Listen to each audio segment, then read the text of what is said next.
Hi. Having a tough week. um, just very dysregulated today. A lot of tension here. And my focus isn't great because I'm expecting my period. But anyways, I feel like that's all I ever talk about.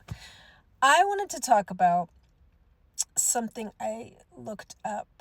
I was curious if there was a term for when you're kind of fascinated by a person, but you don't really know them.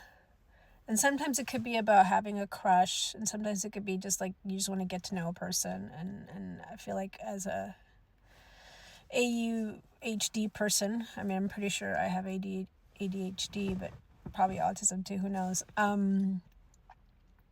I found a term online called Autistic Limerence.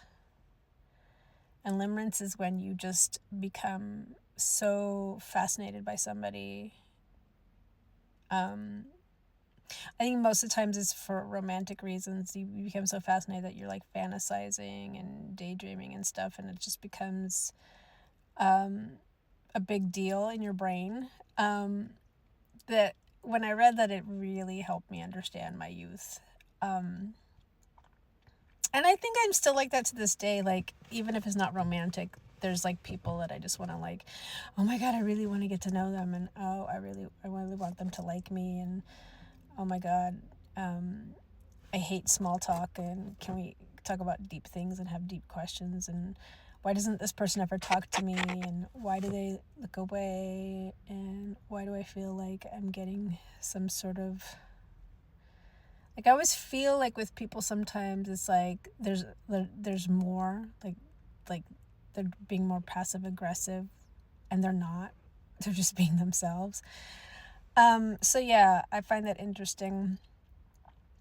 There was definitely always a person who got infatuated with people, and I would say most of the times, I think it was because maybe the person was popular. Maybe they were thought of to be conventionally attractive. Maybe they had lots of friends. Maybe they were well liked by others, or they were funny. And I think the point I am realizing now that I'm almost 49 is I think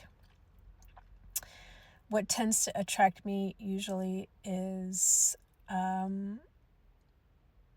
I mean, of course, attractive looking person, yes, but it's not just that. It's also like if they got their life together, if they seem happy and healthy and all the things that I kind of don't feel like are easy for me to come by, I'm very attracted to that.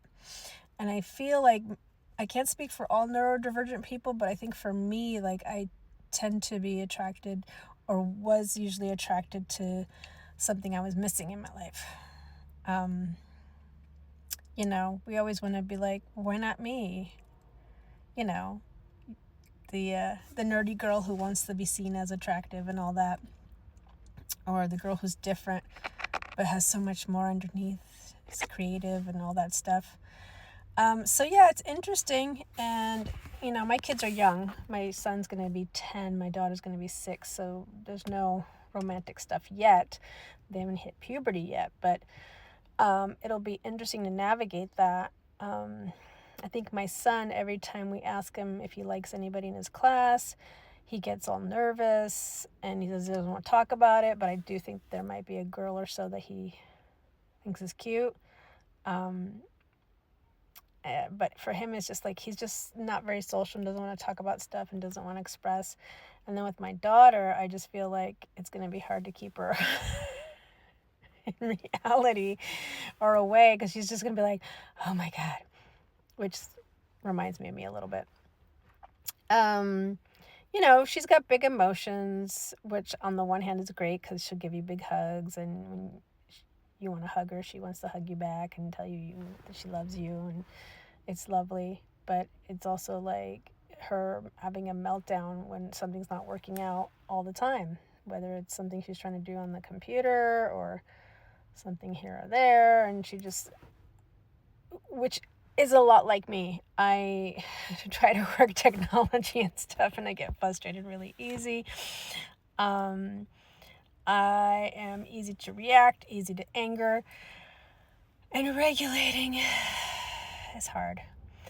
Working on my breathing is hard. I've just been, working on that, trying to teach my kids about that. So, I think sometimes now that I'm older, I realize that when we have this thing called limerence and we are interested in somebody, maybe it's romantic, maybe it's more than that or less than that. Maybe it's more just about like you see something in someone you wish you were like. Maybe you wish you had your life more together, or you're more commanding, or you had more energy, or you wish you could be the kind of person for that person. But you have to realize you're different. You're different. And you gotta find things that are more grounded in like real connection, things that are more calm, and a person who you feel like you can really be your real self with. That's like the biggest thing that I want to teach my kids. It's like you gotta feel like you can be your total self. You can talk about anything with this other person. Someone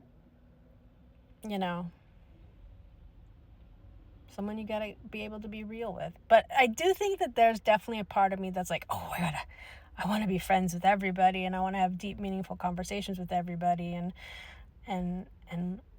why is it hard to talk to this person? And So we all know that the rejection sensitivity stuff is really strong in that as well.